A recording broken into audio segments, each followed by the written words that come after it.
जय भोजपुरी। सब भोजपुरी श्रोतागण के हम आपके भाई बेटा दोस्त जी तिवारी जी प्रणाम करतनी। का हाल बा? ऐसा ऐसा लोग भोजपुरी में भरल बा भैया, कैसन इंडस्ट्री में अइला के बाद हमरा शर्म महसूस होता कि देखे में इतना अच्छा बात करता लोग, इतना मीठा मीठा कि लगे साला इतना अच्छा आदमी भी बात ना करत हो, सच्चे आदमी भी बात ना करत हो, लेकिन वो लोग के मन में कुछ औरे भरल बा, सोच बहुत घटिया किस्म के बा। शर्म आवता भैया अपना आपके भोजपुरिया मर्द कहला पे जौन काल से माहौल बनल बा।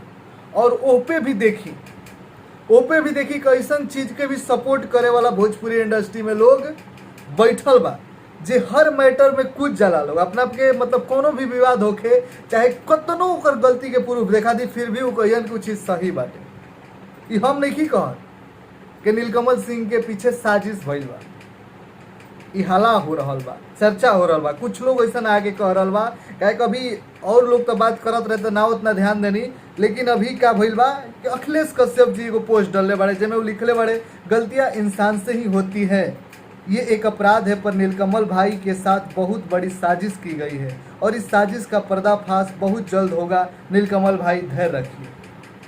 अच्छा ये बताई कि पर्दाफाश हो गई, मानो तनी के उनके फंसैबे कैले बा, तो का ये चीज गलत नहीं खे जौन वर्ड यूज कैले बाड़े, जौना भाव में एक लड़की जे केहू के बेटी, केहू के बहन, केहू के घर के इज्जत बिया, ओकरा प्रति में वो का भाव रखता रे।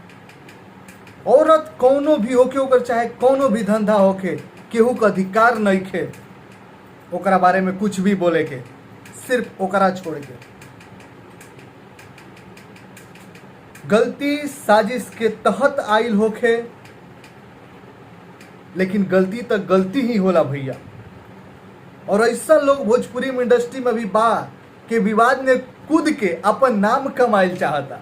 अब देखिए जौना चीज के बिल्कुल प्रूफ बा, ऐसा चीज के जो उनकर फैंस भी बाड़े, उनकर सपोर्टर भी बाड़े, उनका चाहे वाला भी बाड़े, उहो अब चुप बाड़े, उ चाह के भी कुछ नहीं खन बोल पाओ। फिर भी ऐसा लोग जरा के बहुत भोजपुरी में मान सम्मान दिया जाला, खुद हम इज्जत करे नहीं, मान सम्मान दे, आप में से कई लोग बानी जा।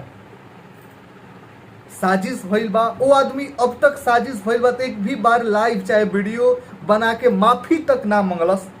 वो इंसान के अगर सच में लागित कि साजिश भइल बा, गलती के एहसास होई, क्या हर एक दिन हम मानी सबको ही माने लगा कि खेसारी लाल यादव जी खुद कहले कि पहले हम अश्लील गाना गईले रही कुछ, लेकिन अब हमारा नॉलेज भइल, समझदारी भइल, पहले राइटर लोग जैसे तैसे हमारे से गवा दिलस। ये भी बात माने लायक बा भैया कि होला नॉलेज ना रहेला। मान लो वीडियो तू कब कैले बड़ा का खेले, कुछ तो इन्फॉर्मेशन आके तू मीडिया पब्लिक के सामने द, लेकिन वो आदमी छुप के बैठल बाटे, या तो वो अपना गलती के मानत नहीं खे और गलती सामने आज पब्लिक के भी आइल बा तो ओकरा वो चीज के अफसोस नहीं खे ना। तो अब तक जौना आदमी के वो वीडियो ऑडियो क्लिप से तकलीफ भइल बा ओकरा से माफी मांग लेवे के चाही।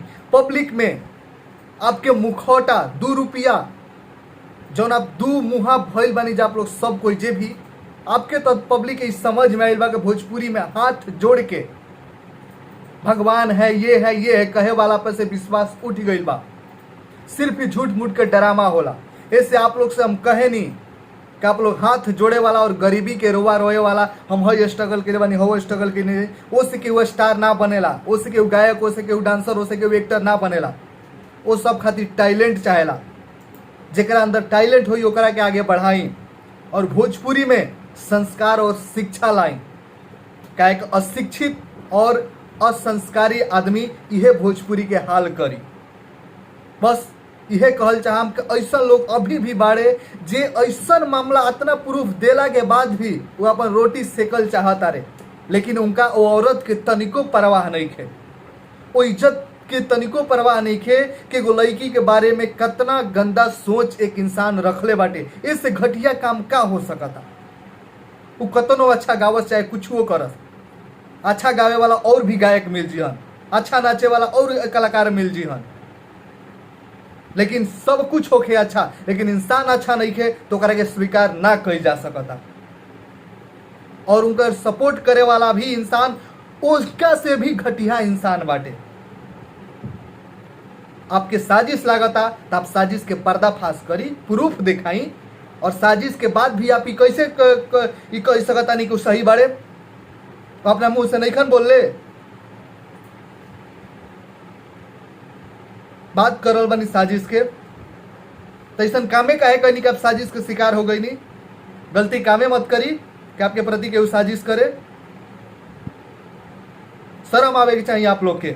आप लोग अपने आप के मर्द कहता नहीं जा, एगो औरत के पीछे पड़ के पूरा इंडस्ट्री के नाश करके रख दिले बानी जा।